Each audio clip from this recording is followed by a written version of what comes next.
শুধুমাত্র মাংস আর চালের রুটির জন্য বিখ্যাত একটা জায়গা, একটা ফেমাস কিভাবে হতে পারে?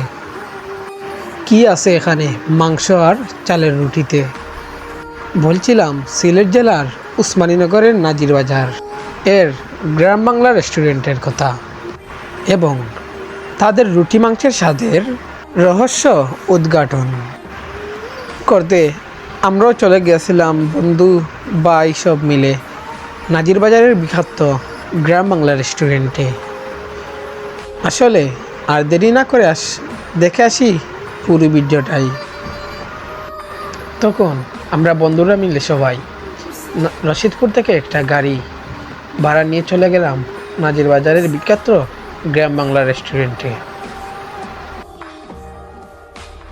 তখন রাস্তা ছিল অনেক গাড়ি আর অনেক জ্যাম, তাই একটু আমাদের যেতে অনেক দেরি হয়েছে।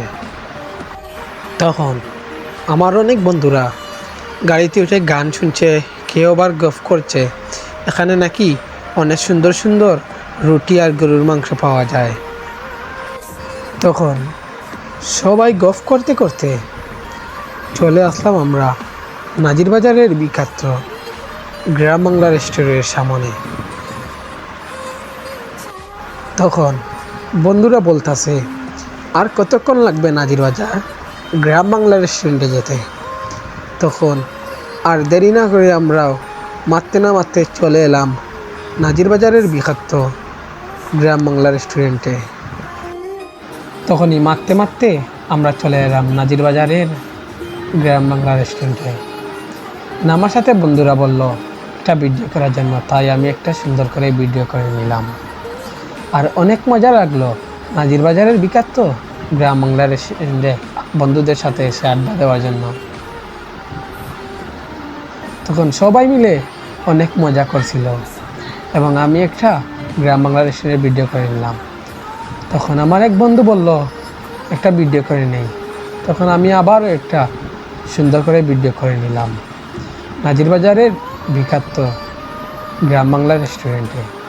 তখন আমার বন্ধুর সাথে একটু মজা করলাম, তারপর মারতে না মারতেই চলে গেলাম গ্রাম বাংলা রেস্টুরেন্টের ভিতরে।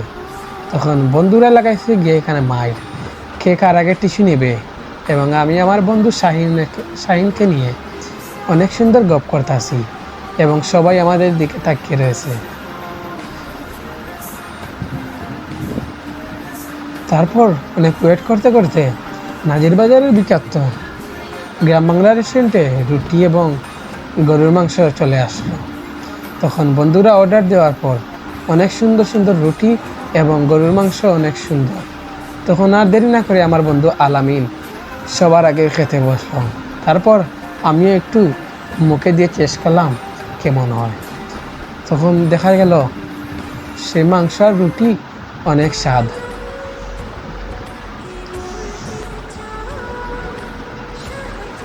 তখন আমার বন্ধু নয়ন সেও খাইতে লাগলো এবং শাহিনও খেতে লেগে বললো অনেক মজা। তারপর আরও অনেকেই মিলে আমার ভাই বন্ধু সবাই মিলেই সেখানে খেতে লাগলাম। বন্ধু নয়নে খেতে খেতে বলতেছে আর ভাল লাগবে না। তারপর বন্ধুদের সাথে মারতে মারতে আমাদের খাওয়া শেষ হয়ে গেল। তারপর গ্রাম বাংলা রেস্টুরেন্ট থেকে আমরা সবাই মিলে বাইর হয়ে বাড়ি এসে একটু গল্প করলাম। সো গাইস, আশা করি আপনারা ভালো থাকবা আর আমার ব্লগ এইটুকু শেষ করলাম। আসসালামু আলাইকুম।